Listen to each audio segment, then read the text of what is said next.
monde. Voilà, je vous salue dans le précieux nom de Jésus-Christ.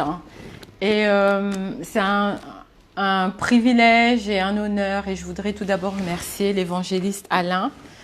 D'abord pour son initiative d'avoir organisé cette campagne d'évangélisation sur Internet, mais aussi de m'avoir invité à participer, à partager la parole avec vous en ce jour.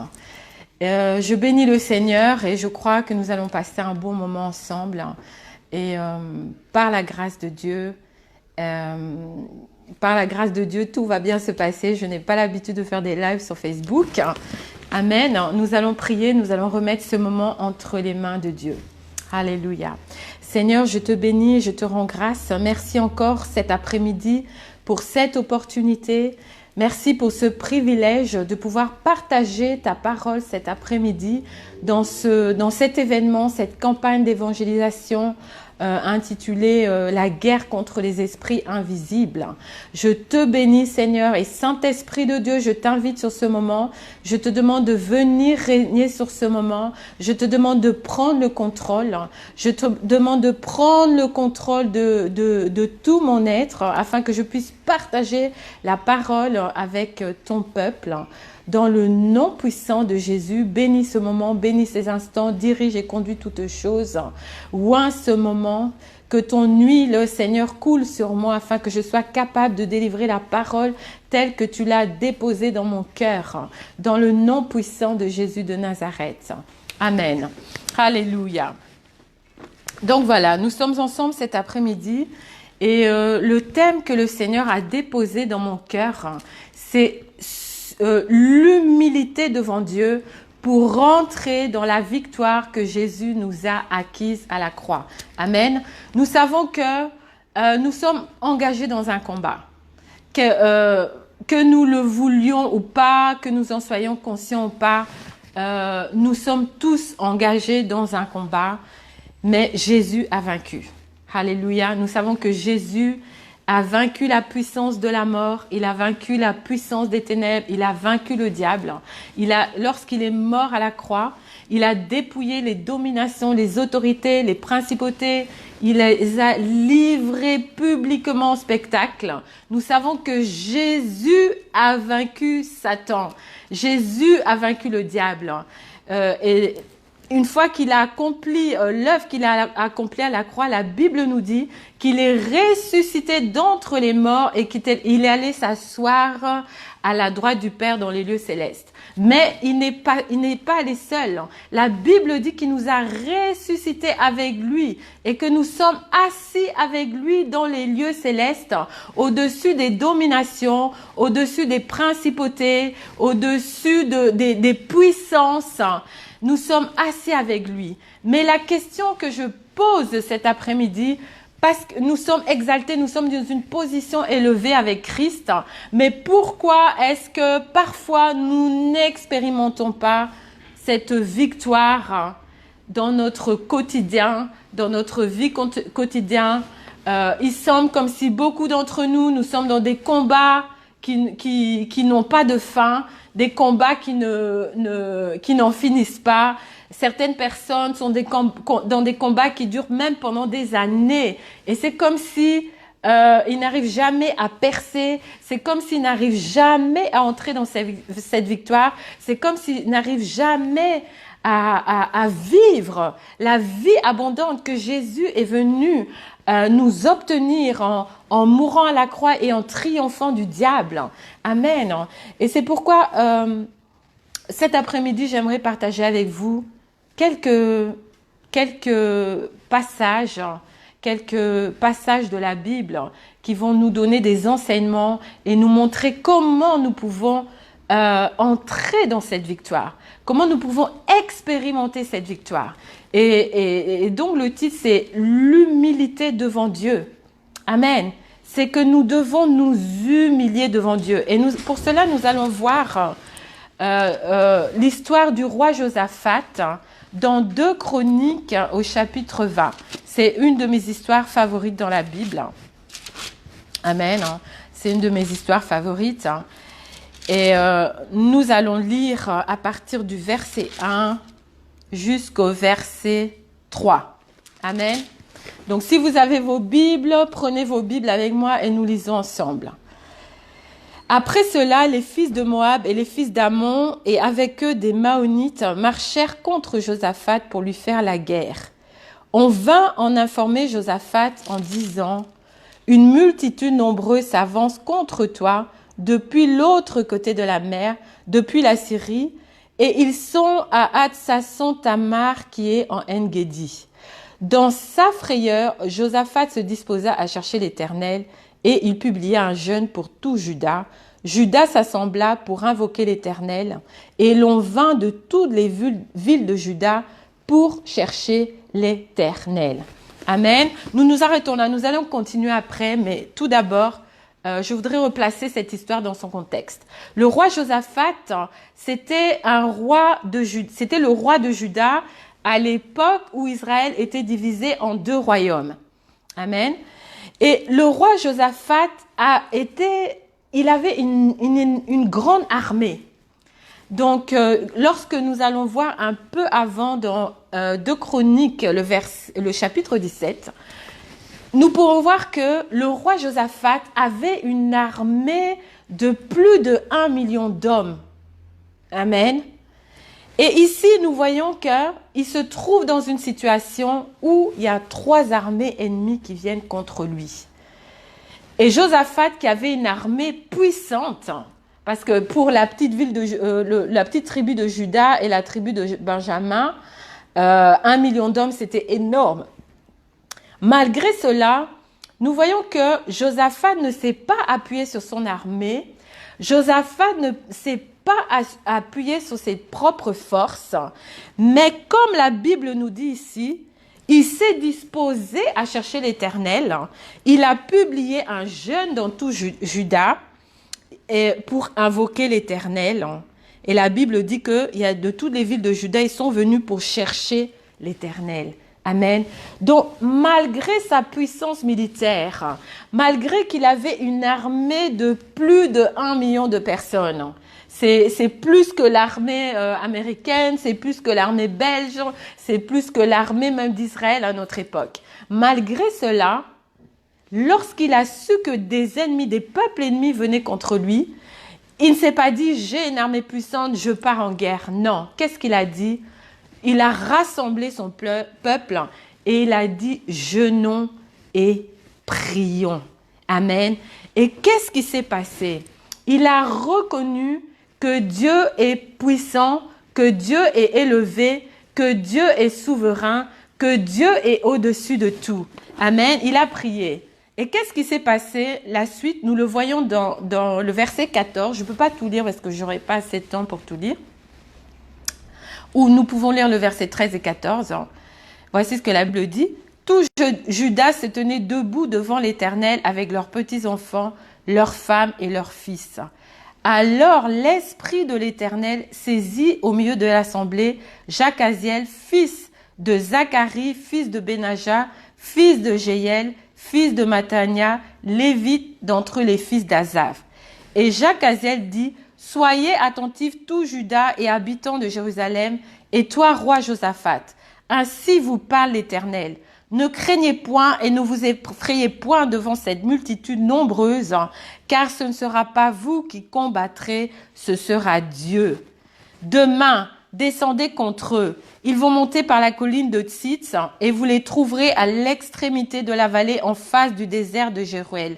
Vous n'aurez point à combattre en cette affaire. Présentez-vous, tenez-vous là et vous verrez la délivrance que l'Éternel vous accordera. Amen. Que s'est-il passé?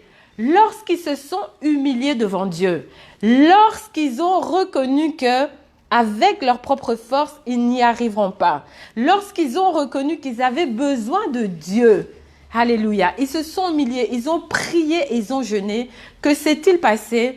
L'Esprit de Dieu est venu sur une personne qui était au milieu d'eux. Et cette personne-là a commencé à prophétiser. Cette personne-là leur a donné une directive. Cette personne-là leur a donné une instruction. J'aimerais bien dire à quelqu'un, le moyen pour avoir la victoire, le moyen pour expérimenter la victoire, le moyen pour rentrer dans la victoire que Jésus nous a déjà acquis à la croix, c'est de recevoir les instructions de Dieu. C'est de recevoir une parole de Dieu. Alléluia. C'est de ne pas aller au combat juste comme ça, sans avoir reçu une stratégie, sans avoir reçu une direction de Dieu, sans avoir entendu quelque chose de la part de Dieu. Et bien souvent, c'est ce que nous faisons. Bien souvent, nous nous levons, nous faisons des choses, nous combattons par nous-mêmes. Mais nous n'avons pas reçu une parole de Dieu, nous n'avons pas reçu la stratégie de Dieu. Amen. Ici, l'Esprit de Dieu est venu sur une personne au milieu d'eux et leur a dit ce qu'ils devaient faire. Amen. Elle leur a dit de ne pas craindre d'abord, de ne pas s'effrayer, parce que ce ne serait pas leur combat, mais que ce serait le combat de Dieu. J'aimerais bien dire à quelqu'un cet après-midi, lorsque tu t'humilies devant Dieu, lorsque tu te mets dans la prière, ce problème qui était ton problème devient maintenant le problème de Dieu. Amen. Dès le moment où ils se sont humiliés, dès le moment où ils se sont mis dans la prière, le problème a changé de main. Amen. De leurs mains, c'est devenu maintenant le problème de Dieu. Amen. L'Esprit de Dieu a dit, ce combat, ce ne sera pas vous qui combattrez, mais ce sera Dieu. Amen. La première chose qui se passe lorsque nous nous humilions devant Dieu, lorsque nous sommes dans des problèmes, lorsque nous sommes dans des situations compliquées, lorsque nous sommes dans des situations inextricables, lorsque nous sommes dans des situations où nous ne voyons pas le bout, nous ne voyons pas l'issue. Alléluia. Lorsque nous nous mettons dans la prière, lorsque nous nous humilions, nous sommes en train de donner maintenant ce problème-là à Dieu. Ça devient plus notre combat, mais ça devient le combat de Dieu. Amen. Et qu'est-ce qui s'est passé? Il leur a dit, demain descendez contre eux. Il leur a demandé non pas de fuir, mais il leur a demandé d'affronter le problème. Amen. Souvent, nous nous retrouvons devant des situations et nous voulons nous fermons les yeux. Nous ne voulons pas affronter ces situations. Et parfois même les situations deviennent plus graves parce que nous ne voulons pas les affronter. Mais là, l'Esprit de Dieu leur a dit, affrontez, allez au-devant d'eux. Amen. Ils vont monter par la colline de Tzitz et vous les trouverez à l'extrémité de la vallée en face du désert de Jurel. Vous n'aurez point à combattre en cette affaire. Présentez-vous, tenez-vous là et vous verrez la délivrance que l'Éternel vous accordera. Juda et Jérusalem, ne craignez point et ne vous effrayez point. Demain, sortez à leur rencontre et l'Éternel sera avec vous. Amen. Parce qu'ils se sont humiliés devant Dieu, parce qu'ils ont cherché la face de Dieu, ils ont reçu une instruction divine. Et lorsque nous regardons la suite de l'histoire que nous n'avons pas le temps de lire, mais pour ceux qui connaissent pas l'histoire, je vous conseille d'aller lire jusqu'au bout tout le chapitre.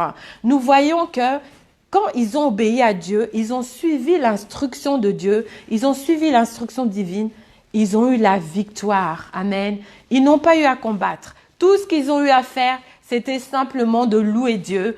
Et Dieu s'est arrangé pour mettre la confusion dans le camp de leur ennemi. Amen. Mais tout a commencé par Josaphat. Alléluia. Par Josaphat qui a pris la décision de s'humilier devant Dieu. Il ne s'est pas dit, j'ai une armée de 1 million d'hommes, je vais aller me battre. Non, il a dit non, non, non, non. Je dois m'humilier devant Dieu. Nous devons prier dans cette affaire. Nous devons chercher la face de Dieu. Nous avons besoin de Dieu. Amen. Il s'est humilié et Dieu leur a donné une victoire époustouflante. Amen. J'aimerais encore vous donner un autre passage où nous voyons l'importance de s'humilier devant Dieu et de recevoir une directive de Dieu pour avoir la victoire contre ces esprits invisibles, lorsque nous sommes dans des combats, lorsque nous sommes dans des situations difficiles, lorsque nous sommes face à des circonstances qui paraissent être comme des circonstances opposées, des oppositions. Nous avons affaire à des oppositions, nous ne comprenons pas ce qui se passe. J'aimerais pour cela que nous allions dans le livre d'Ézéchiel, au chapitre 37. Le livre d'Ézéchiel au chapitre 37, la Bible dit « La main de l'Éternel fut sur moi et l'Esprit de l'Éternel me transporta par son esprit et me déposa dans le milieu d'une vallée remplie d'ossements. Il me fit passer auprès d'eux tout autour et voici, ils étaient fort nombreux à la surface de la vallée et ils étaient complètement secs. Il me dit « Fils de l'homme, ces eaux pourront-ils revivre ?» Je répondis « Seigneur éternel, tu le sais. » Amen. Ici, la Bible nous parle du prophète Ézéchiel que Dieu transporte dans une vallée où il y avait des ossements desséchés. Amen. Et Dieu lui demande, Ézéchiel, est-ce que ces eaux vont pouvoir revivre? Vous voyez, c'était une question, se retrouver dans une vallée face à des eaux et Dieu demande à Ézéchiel, est-ce que ces eaux-là pourront revivre? Et voici la réponse de Ézéchiel. Ézéchiel ne s'est pas empressé de répondre. Ézéchiel n'a pas, comment dirais-je, parfois nous sommes présomptueux. Parfois c'est comme si nous connaissons tout, la façon dont nous rentrons peut-être même dans la prière, dans le combat, dans toutes ces choses-là, avec présomption. Mais Ézéchiel n'a pas été présomptueux. Ézéchiel a dit, Seigneur, tu le sais. Seigneur, c'est toi qui as la réponse. Seigneur, c'est toi qui connais toutes choses. C'est toi qui sais si ces eaux-là peuvent revivre. Amen. Donc, l'attitude d'Ézéchiel, c'était une attitude d'humilité. Amen. Et c'est pourquoi je reviens encore sur ce thème-là, l'humilité pour entrer dans la victoire que Jésus nous a déjà acquis à la croix. Et l'attitude d'Ézéchiel, c'était l'attitude d'un homme qui reconnaît que c'est Dieu qui connaît mieux que n'importe qui ce qu'il y a derrière une situation. Amen. Et parce que Ézéchiel a dit à Dieu, Seigneur, tu le sais, maintenant Dieu a commencé à lui parler. Maintenant Dieu lui a dit ce qu'il devait faire. Et nous voyons après, il me dit, prophétise sur ces eaux et dis-leur, ossements desséchés, écoutez la parole de l'Éternel. Amen. Donc, Ézéchiel a prophétisé sur les eaux. Et si nous lisons la suite, nous voyons que, allez, tout ce qu'il a prophétisé a commencé à prendre vie, à prendre forme. Amen. Dans l'histoire de Josaphat, la stratégie qu'ils avaient, c'était d'aller affronter l'ennemi et de louer. Amen. Ici, Ézéchiel, l'instruction qu'il reçoit de Dieu, c'est de prophétiser. Amen. C'est pourquoi chaque situation est différente. Chaque cas est différent. Donc nous ne pouvons pas appliquer les mêmes méthodes dans différentes situations et dans différents cas. C'est pourquoi il est important de chercher Dieu. C'est pourquoi il est important de s'humilier devant Dieu. C'est pourquoi il est important de chercher une direction de Dieu, de chercher une instruction de Dieu. Amen. C'est pourquoi certaines situations durent, certaines situations deviennent des combats qui traînent en longueur pendant des mois, pendant des années. Pourquoi? Parce que nous n'avons jamais pris la peine de recevoir une instruction de Dieu, de recevoir la révélation de Dieu, de recevoir le réma de Dieu, d'entendre la voix de Dieu, d'écouter la voix de Dieu et de faire ce que Dieu nous dit de faire. Amen. C'est très important pour pouvoir avoir la victoire dans ce combat contre les esprits invisibles. Amen. Parce que Dieu sait toutes choses. Alléluia. Dieu sait toutes choses. Il est celui qui connaît toutes choses. Ce que nous ne pouvons pas voir, lui, il peut le voir. Amen. Parce qu'il est au-dessus de tout. Et il y a encore une autre histoire dont je voudrais vous parler. Ça se trouve dans 2 Samuel au chapitre 21. Amen. 2 Samuel, le chapitre 21. C'est l'histoire de David. La Bible nous dit, je lis, 2 Samuel 21 à partir du 21. Du temps de David, il y eut une famine qui dura 3 ans. David chercha la face de l'Éternel et l'Éternel dit, c'est à cause de Saul et de sa maison sanguinaire. C'est parce qu'il a fait périr les Gabaonites. Amen. Ici, nous voyons le roi David. Il y a une famine en Israël depuis 3 ans. Amen. Donc, c'était une situation qui avait perduré. Une situation de famine pendant 3 ans. Qu'est-ce que David fait? La Bible nous dit que David a cherché la face de l'Éternel. Ça veut dire quoi? David s'est humilié devant Dieu. Amen. David est rentré dans la prière. David a commencé à poser des questions à Dieu sérieusement. Amen. Et la Bible nous dit que Dieu lui a répondu. Amen.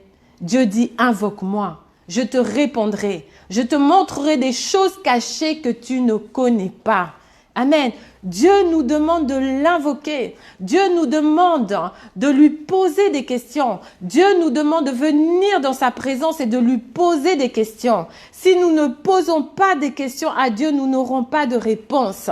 Amen. David est allé dans la présence de Dieu. David a posé des questions. Et parce qu'il a posé les bonnes questions à Dieu, il a eu la réponse. Amen. Et Dieu lui a dit, s'il y a une famine, c'est parce que c'est à cause de Saul, à cause de sa maison sanguinaire, parce qu'il a fait périr les Gabaonites. Amen. Les Gabaonites, souvenez-vous, c'était un peuple, pour ceux qui sont familiers avec la Bible, c'est un des peuples qui était venu faire alliance avec le peuple d'Israël lorsqu'ils étaient rentrés dans la terre promise.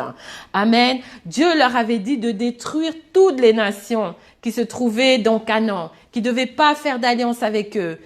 Alors ces gens se sont déguisés et ils ont fait croire qu'ils venaient de loin.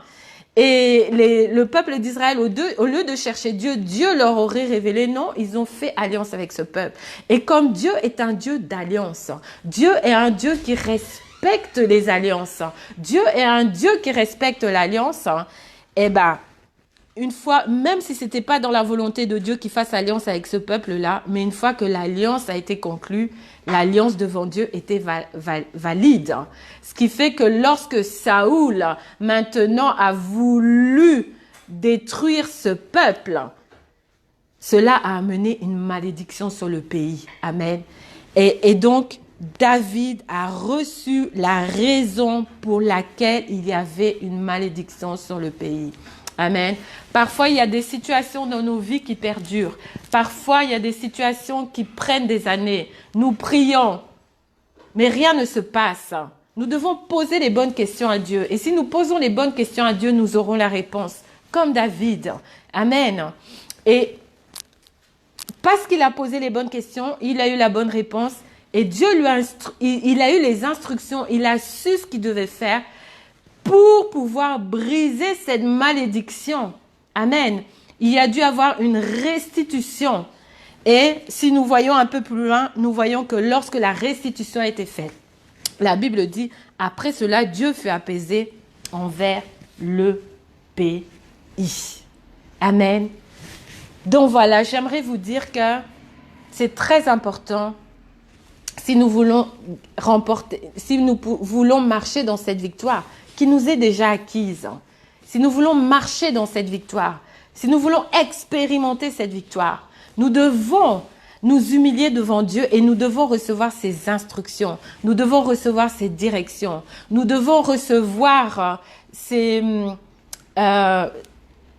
plans. Ces plans et c'est très, très, très, très important. Et j'aimerais vous donner aussi un témoignage parce que c'est important aussi, je pense que je partage ce témoignage avec, il y a peut-être quelqu'un qui a besoin d'entendre ça cet après-midi. Il y a de cela quelques années, je priais avec une sœur qui était ici en Belgique depuis plusieurs années. Ça faisait, je crois, 6 ans qu'elle était ici en Belgique. Mais elle n'arrivait pas à obtenir ses papiers. Et donc, c'était quand même une situation qui avait duré depuis 6 ans. Ça prenait du temps. Et donc, on s'est rencontrés, on a commencé à prier ensemble. Et dès qu'on a commencé à prier, on a proclamé la victoire. Parce que, vous savez, lorsque on est dans un problème, lorsqu'on est dans un combat, nous savons que Jésus a déjà vaincu. Jésus nous a déjà obtenu la victoire. Donc, nous commençons par proclamer la victoire. Donc, nous avons proclamé la victoire. Et nous avons continué à prier. Et les mois passés, 1 mois, 2 mois, 3 mois, 4 mois, 5 mois, 6 mois, et rien ne se passait. Mais on s'est dit, mais ça commence quand même à faire un peu long. Donc, qu'est-ce que nous avons fait? Nous avons continué à prier. Et quand nous avons continué à prier, le Saint-Esprit a déposé ses pensées dans nos cœurs. Amen. Nous avons reçu une direction. J'ai commencé à ressentir que nous devions aller autour du bâtiment où on délivre les papiers. C'est juste pour ceux qui habitent à Bruxelles et qui connaissent Bruxelles. C'est juste en face de la gare du Nord. Je crois que c'est le commissariat des hauts réfugiés ou je ne sais pas, bref. J'ai senti qu'on devait aller à cet endroit-là pour prier. Et la sœur a également senti la même chose. Donc, qu'est-ce que nous avons fait? Nous avons décidé d'aller prier là-bas parce que nous avons senti que c'était une direction de Dieu, une instruction de Dieu pour avoir la percée dans cette affaire. Donc, nous sommes allés et nous avons fait le tour du bâtiment. Je crois qu'on a prié au moins pendant 2 heures ce jour-là. Nous avons prié, nous avons déclaré, nous avons décrété, nous avons libéré le ministère des anges, nous avons envoyé le feu, nous avons fait tout ce qu'il fallait faire, conduit par l'Esprit de Dieu. Ça a duré 2 heures. Et ensuite, nous sommes rentrés. Eh bien, je vous dis, la même semaine, son dossier a été débloqué. Et ses papiers, enfin tout a été régularisé, sa situation a été régularisée. Et à l'heure actuelle, elle a la nationalité belge. Amen. Mais il avait fallu une instruction. Amen. Il avait fallu qu'on reçoive la direction, ce qu'on devait faire pour voir la percée. Amen. Donc c'est vrai que nous sommes engagés dans nous sommes engagés dans un combat.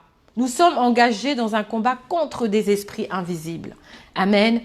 Mais une chose est certaine, c'est que Jésus, lorsqu'il est mort à la croix, c'était pour nous acquérir la victoire. Amen. Nous devons croire dans cette victoire, nous devons confesser cette victoire, nous devons proclamer cette victoire même quand nous ne voyons rien. Amen. Mais nous devons aussi nous humilier devant Dieu. Nous devons chercher Dieu. Nous devons recevoir une parole de Dieu. Nous devons recevoir une instruction de Dieu. Parce que c'est souvent une instruction de Dieu, une parole de Dieu qui nous donne une percée. Amen. Je me souviens maintenant que je suis en train de parler de Pierre, l'apôtre Pierre. La Bible nous parle de Pierre qui avait péché toute la nuit, mais qui n'avait rien eu. Amen. Et le matin, Jésus apparaît, Jésus lui demande sa barque et il commence à prêcher à partir de la barque de Pierre. Et Jésus demande, après avoir enseigné, après avoir prêché, Jésus demande à Pierre de jeter les filets, les filets. Et Pierre regarde Jésus et dit, qu'est-ce qu'il veut m'apprendre celui-là? C'est moi qui suis un pêcheur professionnel. On ne pêche pas à midi, on ne pêche pas en plein jour, mais c'est la nuit qu'on attrape les poissons. Mais il s'est quand même souvenu de ce qui s'était passé aux noces de Cana. Il s'est souvenu qu'à un moment, il n'y avait plus de vin. Il s'est souvenu que Marie leur avait dit « Faites tout ce qu'il vous dira ». Et il s'est souvenu du miracle qui s'était fait lorsqu'ils ont écouté les instructions de Jésus. Amen. Donc il s'est dit, bon, je vais quand même jeter. Jésus leur a dit jeter les filets. Mais pour dire à quel point Pierre était incrédule, il n'a pris qu'un filet. Amen. Et c'est pour ça qu'il y avait trop de poissons et le filet craquait parce qu'il y avait plus de poissons que ce à quoi Pierre s'attendait. Amen. Donc c'est pour vous dire, c'est important lorsque nous sommes dans des situations, lorsque nous traversons des difficultés, lorsque nous sommes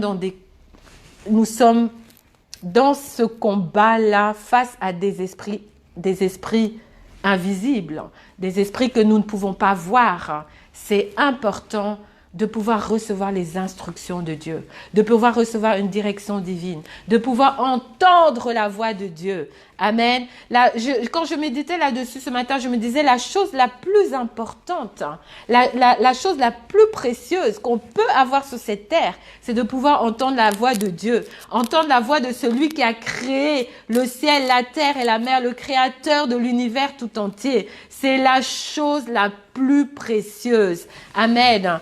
Vous pouvez me présenter, je le dis sincèrement, vous pouvez me présenter 1 million d'euros. Et vous me demandez de choisir entre la capacité d'entendre la voix de Dieu et les 1 million d'euros. Je vous dirai, je vais choisir la capacité d'entendre la voix de Dieu. Parce qu'avec la voix de Dieu, avec une instruction de Dieu, avec une direction de Dieu, je peux avoir beaucoup plus que 1 million d'euros. Amen. Et j'aimerais dire à quelqu'un, peut-être qui est en train d'écouter ce message, qui est en train d'écouter ça, et qui se dit, mais entendre la voix de Dieu, mais comment est-ce possible et tout ça. J'aimerais te dire que, oui, tu peux écouter, tu peux entendre la voix de Dieu et tu peux devenir un candidat à cela. Mais comment? C'est quand tu donnes ta vie au Seigneur, en donnant ta vie au Seigneur, en soumettant ta vie à Dieu, en acceptant Jésus dans ta vie comme ton Seigneur et ton Sauveur. Lorsque tu te détournes de tes mauvaises foi, lorsque tu te détournes de tes péchés, lorsque tu te détournes de ta vie dans le péché et que tu soumets maintenant ta vie à Dieu et que tu reçois Jésus comme ton Seigneur et Sauveur, quelque chose de puissant va se passer dans ta vie. Le Saint-Esprit va venir faire sa demeure en toi. Et à ce moment-là, tu es qualifié, je peux le dire, pour entendre la voix de Dieu. Parce que la Bible dit que tous ceux qui l'ont reçu, il a donné le pouvoir de devenir enfants de Dieu. Amen. Donc, lorsque tu acceptes Jésus comme ton Seigneur et Sauveur, tu deviens un enfant de Dieu. Tu fais maintenant partie de la famille de Dieu. Tu fais maintenant partie de la famille royale. Et en tant qu'enfant, tu peux maintenant non seulement lui parler, mais lui aussi, il va te parler et tu vas entendre sa voix. Parce que Jésus a dit, mes brebis entendent ma voix. Amen. Donc, si tu donnes ta vie au Seigneur, tu pourras entendre la voix de Dieu. Tu pourras recevoir des directions de Dieu. Tu pourras recevoir des instructions divines. Alléluia. Et recevoir une percée dans ta vie, là où tout semblait bloqué, là où tu es en train de te dire vraiment les malédictions de ma famille ou les sorciers de ma famille. Je te dis, si tu reçois Jésus comme Seigneur et Sauveur, hein, alléluia, et que tu entends la voix de Dieu et que tu obéis à la voix de Dieu, tu vas avoir la victoire contre tous tes ennemis invisibles. Amen. Aujourd'hui, si je suis en Belgique, c'est parce qu'il y a de cela, aujourd'hui, on est en 2020, il y a de cela, je peux le dire maintenant, 20 ans exactement, j'ai entendu la voix de Dieu. Je n'étais pas ici en Belgique, je n'ai pas de famille ici en Belgique, mais sur une direction que le Saint-Esprit m'a donnée, c'est comme cela que je me suis retrouvée en Belgique, parce qu'il m'a ouvert la porte à une époque où je n'avais pas de travail, j'étais vraiment dans une situation très précaire, voilà. Mais j'étais dans la prière, je cherchais Dieu et Dieu m'a ouvert la porte en me donnant un travail ici en Belgique. Mais c'est parce que j'ai entendu sa voix, c'est parce que j'ai reçu une instruction. Et parfois, vous savez, la voix de Dieu, elle est très subtile. Amen. Parfois, nous sommes distraits. Parfois, c'est une toute petite voix, très subtile. Amen. Mais je vous assure, lorsque vous écoutez cette voix et que vous suivez cette voix, la percée est assurée. Et là, les esprits ne peuvent plus rien contre vous. Amen. Quelqu'un qui entend la voix de Dieu, quelqu'un qui reçoit des instructions divines, quelqu'un... Les esprits de vos familles, là, les esprits du village, les esprits ne peuvent plus rien contre vous. Amen. C'est la victoire assurée. Donc, j'aimerais encourager quelqu'un. Il n'y a rien de plus merveilleux dans la vie que d'être en relation avec Dieu, de pouvoir entendre sa voix, de pouvoir recevoir ses instructions, de pouvoir recevoir ses directions. Alléluia. Mais pour cela, il faut s'humilier devant lui. Amen. Et quand je recevais ce message, je me disais vraiment, est-ce que c'est vraiment ça, Seigneur, que tu veux que je prêche? Et j'ai une confirmation parce que l'évangéliste Alain a partagé quelque chose sur l'humilité ce matin. Donc, j'aimerais inviter quelqu'un. Peut-être ça fait des années ou des mois que tu es dans une situation et tu ne vois pas l'issue, tu ne vois pas la sortie, tu ne vois pas de percée, tu es même découragé, tu n'as même plus la force de prier, vraiment tu es en train de te demander est-ce que Dieu m'entend, est-ce que Dieu m'écoute, est-ce que Dieu écoute mes prières? Eh ben j'aimerais t'encourager à vraiment humilie-toi devant Dieu. Reviens dans cette position d'humilité, dans cette posture d'humilité. Dis Seigneur, tu connais toutes choses et montre-moi, parle-moi, révèle-moi, qu'est-ce qui se passe? Prends un temps dans la prière, prends un temps dans le jeûne et le Saint-Esprit va venir. Le Saint-Esprit, comme il a fait lorsque le peuple d'Israël s'est humilié, lorsqu'il y avait les 3 armées ennemies qui venaient contre eux, l'Esprit de l'Éternel est venu sur une des personnes qui étaient là rassemblées dans la prière. L'Esprit de Dieu va venir. Le Saint-Esprit va venir te parler. Le Saint-Esprit va venir te donner une instruction. Le Saint-Esprit va te donner une direction. Le Saint-Esprit va te donner une stratégie qui va te permettre de sortir de cette situation. Amen. Donc, je vous invite vraiment à vraiment chercher le Seigneur. Et s'il y a quelqu'un qui est là et qui m'écoute, qui ne connaît pas le Seigneur, qui n'a jamais fait la démarche d'accepter Jésus comme son Seigneur et son Sauveur, je voudrais vous inviter, alléluia, à répéter une prière après moi.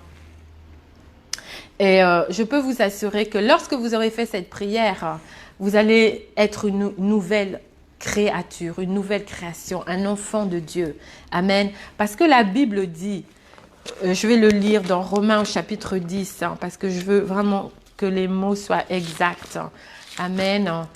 Romains chapitre 10 dit ceci, si tu confesses de ta bouche le Seigneur Jésus et si tu crois dans ton cœur que Dieu l'a ressuscité des morts, tu seras sauvé. Car c'est en croyant du cœur qu'on parvient à la justice et c'est en confessant de la bouche qu'on parvient au salut. Selon ce que dit l'Écriture, quiconque croit en lui ne sera point confus. Amen. Quiconque croit dans le Seigneur ne sera point confus. Peut-être qu'aujourd'hui, il y a la confusion dans ta vie, mais j'aimerais bien te dire que lorsque tu donnes ta vie au Seigneur, la confusion va te quitter. Amen. Donc, j'aimerais que tu répètes cette prière après moi. Seigneur Jésus, je crois que tu es mort pour mes péchés. Et je crois que tu es ressuscité des morts pour ma justification et que maintenant tu es assis à la droite de Dieu dans les lieux célestes. Je te dis merci d'avoir accompli la purification de mes péchés.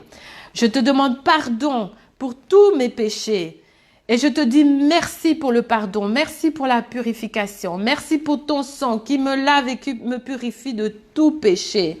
Et merci de me donner la vie, de me donner le don de la vie éternelle et de faire de moi une nouvelle créature cet après-midi, une nouvelle création, un enfant de Dieu. Alléluia. Merci Seigneur. Alléluia. Je te bénis et je te rends grâce. Alléluia. J'aimerais dire à quelqu'un, c'est pas compliqué pour devenir enfant de Dieu. Il suffit juste de confesser. Amen, de sa bouche, ce que nous croyons déjà dans notre cœur. Amen. Ce sont les principes de Dieu pour vraiment expérimenter le salut. Alléluia.